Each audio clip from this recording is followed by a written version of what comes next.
Ovo je definitivno moja najomiljenija poslastica.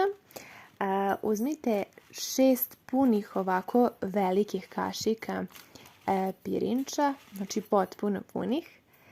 Evo to otprilike izgleda ovako u tanjiru. I sada uzmite i dobro isperite pirinač iz nekoliko voda. Vidjet ćete kako je voda ovako zamućena, bela, i vi ispirajte sve dok ona ne bude potpuno prozirna i čista. Treba će vam sigurno jedno 4-5 voda, toplu vodu puštam i sada ovako ostavite u toploj vodi nekih 20 minuta da pirinač ovako nabubri kao moj.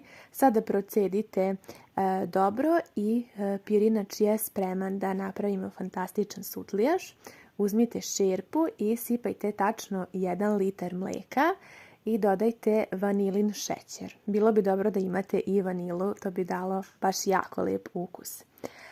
Sada sipajte i ovaj pirinač pripremljeni u šerpu i ovako malo promešajte i stavite na ringlu na najjačoj temperaturi. Kod ovog jela, odnosno poslastice, bitno je da stalno, konstantno mešate.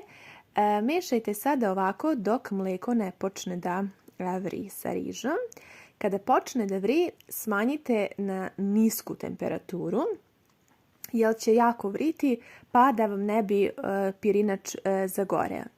I mešajte tako nekih 10-15 minuta. Vidjet ćete kako se iz minuta u minut jako lepo zgušnjava.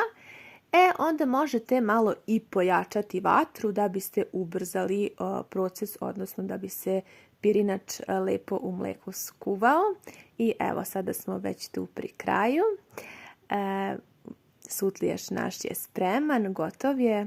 Ja ću ga sada malo promešati, prohladiti. Pokazujem vam kako se apsolutno nije ništa zalepilo, zato što sam stalno mešala i vodila sam računa, znači da mi vatra bude taman onako kako treba. Tako da pratite ovo uputstvo, ispašće vam fantastično. Dodajem 1 kašiku šećera. Napominjem da to nije previše slatko, jer ja ne volim da je previše slatko. Znate već i po mojim svim receptima. Vi ako volite slađe, dodajte još 1 kašiku šećera. U krajnjem slučaju vi probajte pa kako vam se vama sviđa. Sada uzimam drugu šerpu i ovdje imam oko 250 grama višanja smrznutih. Dodajem 1 kesicu vanilinog šećera i ništa više ne dodajem od šećera. Opet po vašem ukusu vi možete i više. Stavite na ringlu, ne morate na najjaču temperaturu. Za to vrijeme pripremit ću gustin. Sada ćemo ušpinovati višnje.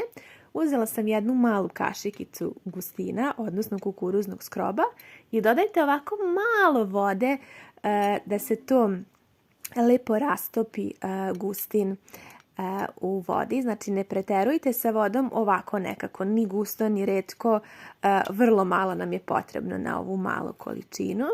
Evo, sada su se već višnje lepo otopile i kada počne ovako da vri, ovako, dodajte onda rastopljeni gustin i neprekidno mešajte. Tu već isključujete i ringlu i malo mešate sa gustinom da se lepo ušpinuje i to je to. Sada sačekajte da se višnje prohlade. Pripremam 1 posudu. Malo će ovako poprskati vodom, jer nisam nikad u nju stavljala ništa vruće, pa ne znam kako će se ponašati. I evo, sad kada su se višnje malo prohladile, stavit ću ih ovako na dno. I sećate se sigurno onih najlepših poslastica u prodavnici koje kupujemo, onako pudinge ili sutlijaše sa višnjama. Ja to iskreno obožavam, to je definitivno moja omiljena poslastica i to zaista najviše volim. Stavite preko i sutlijaš, vidite kako se već onako lepo jako prohladio i zgusnuo. Meni je zaista fantastičan i ja bi ovo mogla da jedem stvarno svaki dan. Već sam pripremala 1 verziju sutlijaša, ali nisam ovako sa višnjama. Ovo je također nešto što jako volim da jedem i često spremam.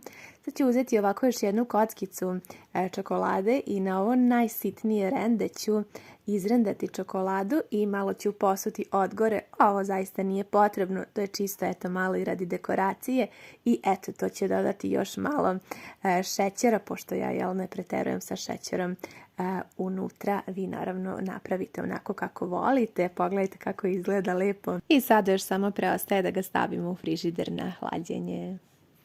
I poslastica je spremna. Hladila sam je tokom cijele noći, mada vi možete i par sati, taman toliko da se sve lepo stegne. To je najlepše kad se jede tako hladno. Uglavnom, ovo je definitivno nešto što ja najviše volim da jedem kao poslasticu i mogla bih da jedem svaki dan. Kao što znate, imate u prodavnicama da kupite, bude dosta skupo, a ovdje napravite baš veliku količinu, punu ovu veliku činiju, predivne poslastice. Nadam se da vam se recept dopao, da ćete ga isprobati. Ljubim vas puno i želim vam prijetno!